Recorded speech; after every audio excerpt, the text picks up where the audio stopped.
तो हमें ले जाएं, हम अपने बच्चे भी ले जाएंगे। हम जान माल सब कुछ कुर्बान करने के लिए हम तैयार हैं। बड़ी बड़ी बातें अब आपने फिर जो है ना हौसला रखना है सुनने का। बोले बाकी सब ने कितनी बड़ी बड़ी बातें की, सऊदी अरेबिया ने कभी कोई बड़ी बात नहीं की कि हम ये करेंगे। आज तक कोई कम से कम प्रैक्टिकल में कभी एक भी कुछ दिखाया? तुर्की की बात कर लेते हैं, कम से कम वर्ल्ड सक्सेस कंट्रीज़ में तो अकाउंटेबिलिटी होती है ना उस कंट्री की। ठीक है, मुस्लिम ममालिक की बात, मैं तो मुस्लिम की बात करूँगा, अदर कंट्रीज़ की मैं बात नहीं करूँगा।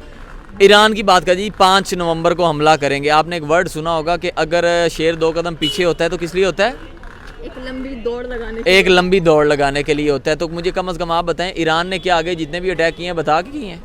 हम तो कहते हैं इसराइल का खाक भी मिटा देनी चाहिए इस दुनिया से ना, और हम फ़लस्तीन और ईरान के साथ हैं, बच्चों समेत हम साथ हैं। ईरान इस्राइल वॉर एक बड़ा मसला बनता हुआ दिखाई दे रहा है जो कि हर एक के ऊपर बुरा इम्पैक्ट डालेगा। अगर मिडल ईस्टर्न कंट्रीज़ की बात की जाए, अमेरिका की बात की जाए, रशिया की बात की जाए, इंडिया का क्या रोल है? इंडिया क्यों चाहता है कि ये जो ईरान इस्राइल वॉर है इसको रोक देना चाहिए, इसको ख़त्म कर देना चाहिए? क्योंकि अगर देखा जाए 26 अक्टूबर को ईरान ने अपना पहला हमला इस्राइल के ऊपर किया और बड़ी वाह बटोरी तमाम मुस्लिम कंट्री से, तमाम मुसलमानों से, और वो यही चाहते हैं कि लोग एटलीस्ट ये समझें कि भाई अगर हम इस्राइल पर अटैक कर रहे हैं, इस्राइल पर रिटेलिएट कर रहे हैं, तो इसका मतलब यही है कि जो तमाम मुस्लिम नेशंस हैं, ये जो तमाम मुस्लिम लोग हैं, वो हमें सपोर्ट करें और ये देखकर खुश हों कि हमने इस्लाम के नाम पर क्या कुछ नहीं किया। एंड सेकेंडली अगर देखा जाए रशिया की बात की जाए तो रशिया डेफिनेटली ईरान को सपोर्ट करता हुआ दिखाई दे रहा है, क्योंकि यूक्रेन की जंग के अंदर रशिया ने ईरान से ही अपने ड्रोन्स और मिसाइल वगैरह परचेज़ करके उन पर हमला किया था, और जहां पर अमेरिका हमें सपोर्ट करता हुआ दिखाई दे रहा है इजराइल को, वहीं पर इंडिया के ताल्लुकात ईरान और इजराइल दोनों के साथ ज़बरदस्त नज़र आ रहे हैं। तो आइए पाकिस्तानी अवाम से आज ये सवाल पूछेंगे कि आखिरकार ईरान और इजराइल का जो वॉर है वो कहाँ तक जाएगा, पूरी दुनिया के ऊपर इसका क्या इम्पैक्ट होगा, बड़ी से बड़ी जो नेशंस हमें नज़र आ रही हैं इस जंग में इन्वॉल्व होते हुए उनका क्या रद्द अमल है, वो किसको सपोर्ट कर रही हैं, भारत के ऊपर क्या इफेक्ट आएगा जो ट्रेड भारत की ईरान के साथ चलती हुई दिखाई दे रही है। ईरान इस्राइल वॉर एक और कह लें कि हमें मोड़ लेता हुआ दिखाई दे रहा है। बड़ी से बड़ी ताकत अगर देखा जाए तो जहां ईरान के पीछे खड़ी है वहीं इस्राइल के साथ हमें अमेरिका नजर आता है, ईरान के साथ हमें रशिया नजर आता है। मेन वजह जैसे कि मैं आपको बता चुकी हूँ। सेकेंडली सर बात करेंगे कि ईरान आखिरकार साबित क्या करना चाहता है इस्राइल पर बार बार अटैक करके, बार बार उस पर हमला करके। क्या वो सिर्फ मुस्लिम ममालिकों से वाहवाही हासिल करना चाहता है कि भाई मैं इस्राइल पर अटैक कर रहा हूँ, देखो आकर 26 अक्टूबर को भी जो अटैक किया तमाम मुस्लिम ममालिकों के अंदर एक हलचल मच गई इसको लेकर। फर्स्ट ऑफ ऑल तो जैसे कि आपने एक खुद ही सवाल का जवाब तो खुद ही दे दिया सारा ऑलमोस्ट, कि ईरान क्या चाहता है। ईरान ये चाहता है कि बाकी जितनी भी उम्मत मुसलमान जो अपने आप को उम्मत मुसलमान कहती है ना, कि हम मुस्लिम कंट्रीज़ हैं, उनको दिखाना चाहता है कि कंट्री होने से कोई फ़र्क नहीं पड़ता। अब पाकिस्तान में क्या हिंदू कम्युनिटी नहीं है? यहाँ पे सिख कम्युनिटी भी रहती है, यहाँ पे ईसाइयत के हमारे जो भाई ईसाई क्रिश्चियन कम्युनिटी है वो भी रहती है। कौम बनो, कम से कम विल पावर रखो कि हमारे अगर एक मुस्लिम कंट्री पे अगर किसी भी किस्म की वॉर होती है ना तो हम उसका मुकाबला करना जानते हैं, मुकाबला कैसे कर सकते हैं। तो कम से कम ना अपने अंदर इस तरह का स्पिरिट रखना चाहिए। और बार बार क्या वो अटैक नहीं कर सकते? कोई और अदर कंट्रीज, क्या ईरान के अलावा पाकिस्तान नहीं अटैक कर सकता? सऊदी अरेबिया अटैक नहीं कर सकता? यूएई अटैक नहीं कर सकता? और कितनी कंट्रीज है जो मुस्लिम कंट्रीज है, तुर्की नहीं कर सकता? ठीक है, बस मसला ये है कि वो कौम में नहीं रहेगी। उनको बस ये है कि यार नाराज़गियाँ हो जाएंगी, हमारी ट्रेड्स ख़त्म हो जाएंगी, हमारी मईशत ख़राब हो जाएगी। कम से कम वो एक कौम है, और जो बाकी सबको जो है कह रहे हैं ना वो इबरत बना के दिखा रही हैं, सामने ला रही कि ये सिर्फ नाम निहाद के मुसलमान हैं। आज जिहाद और किसको कहते हैं? इस्लाम पे, मुसलमानों पे, हम सब पे फ़र्ज़ है ना, तो जिहाद कहते हैं किसको हैं हम लोग? अगर हम यही नहीं करेंगे, हमारा मुसलमान मेरे घर के हमसाए, अगर मेरे घर के साथ वालों के घर को मसला और मैं बस यही समझूँ कि नहीं मेरे उन्होंने दे नाल दियां नाल बड़े चंगे तल्लक ने तो मैं नहीं कर सकता, तो इसको मुनाफकत अकाउंट की जाएगी। कम से कम मुझे हमसायों का ख्याल।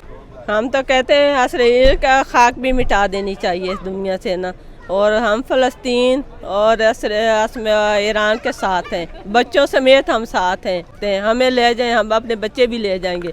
हम जान माल सब कुछ कुर्बान करने के लिए हम तैयार हैं। करना लेकिन चाहिए। आपने कहा है कि हमसायों को ख्याल करना चाहिए, बाकी जो मुस्लिम कंट्रीज़ हैं उनको भी इस जंग में भरपूर हिस्सा लेना चाहिए। आपने पाकिस्तान की बात की, आपने और मुस्लिम ममालिकों की बात की, जिसमें हमारे पास सऊदी आता है, दुबई आता है, उसके बाद टर्की आता है, बहुत बड़ी बड़ी कह लें कि मुस्लिम कंट्रीज़ आती हैं। लेकिन सवाल बेसिक यहाँ पर ये है कि इसराइल लाइट नहीं ले सकते हम उनको। आपने देखा होगा रिसेंटली अपना डिफेंस मिनिस्टर बदल दिया है एंड वो बिल्कुल रेडी स्टेडी बैठे हैं। और जब ईरान ने बात की थी कि हम 5 नवंबर को इसराइल पर हमला करेंगे, तो वो सिर्फ बातें ही थी, वो हमला नहीं हुआ। तो फिर जब आप कुछ कर नहीं सकते तो इतनी बड़ी बड़ी बातें क्यों कर रहे हैं बैठ के? बड़ी बड़ी बातें अब आपने फिर जो है ना हौसला रखना है सुनने का।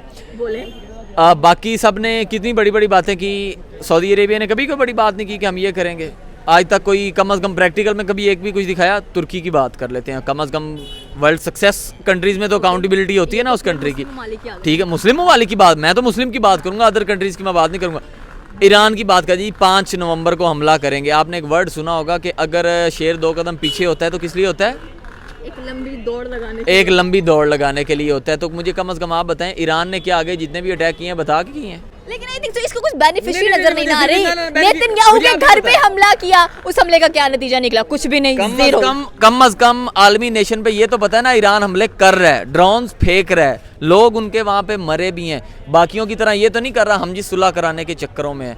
कितने मुसलमान वहाँ पे मस्जिद अक्सा हम सब मुसलमानों के लिए क्या अहमियत रखती है, मुझे बताने की ज़रूरत नहीं है। कम से कम वो करके तो दिखाता है, अगर बातें करता है वो करके भी दिखाता है। हमारी तरह ये तो नहीं है कि हम तो बात भी नहीं करते।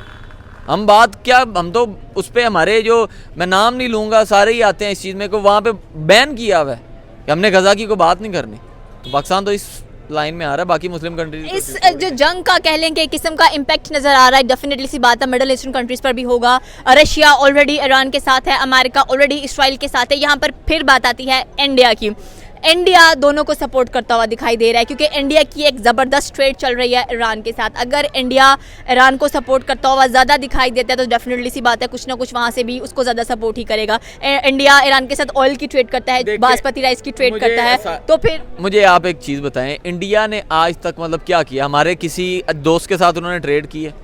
मुझे आप एक चीज़ बताएं, इंडिया ने जब भी ट्रेड की मुखालिफ के साथ ही की।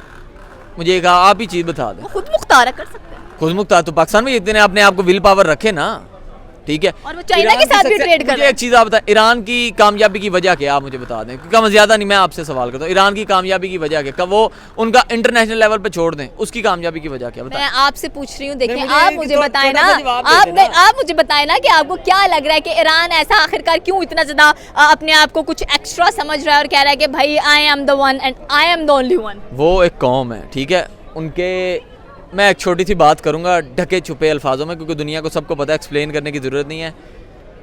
जर्नैल उन्होंने मारा, वो इतना अपने अंदर विल पावर रखते थे कि उनका आईटी सिस्टम हैक करके उन्होंने अपनी कंट्री के फ्लैग्स लगा लिए थे और 2 घंटे तक दुनिया की सुपर पावर उसको पकड़ नहीं पाई थी। और उन्होंने बताया था that is just example for you. तो ये एक छोटा सा ट्रेलर था आप लोगों के लिए। ईरान करने को आए तो बहुत कुछ कर सकता है, ठीक है। पाकिस्तान को खुली आंखों में आंखें डाल के धमकियां दी थी कि अगर आप लोग बीच में आए तो हम ये भूलेंगे नहीं कि भाई हम साए हो, ठीक है। क्योंकि हमारे लिए जब जिहाद फ़र्ज़ है ना, तो हम मुसलमान का भाई है, तो हमें उनका साथ देने की बजाय कम से कम ये बीच वाली जो चपकलूसियाँ चलती हैं ना, ये नहीं करनी चाहिए। तो लिहाजा मेरे ख्याल से जवाब आपको समझ आ ही गया सारा। थी पाकिस्तानी अवाम की राय इसराइल ईरान के वॉर को लेकर के। आखिरकार जो ईरान इसराइल का वॉर है उसका impact internationally middle eastern countries पर क्या होने वाला है एंड इंडिया क्या इंपॉर्टेंट रोल प्ले कर रहा है, आपको क्या लगता है? आप नीचे कमेंट सेक्शन में आकर बता सकते हैं। हमारे चैनल को सब्सक्राइब करना बिल्कुल मत भूलिएगा। तो मिलते हैं अगले वीडियो में। अल्लाह हाफिज़।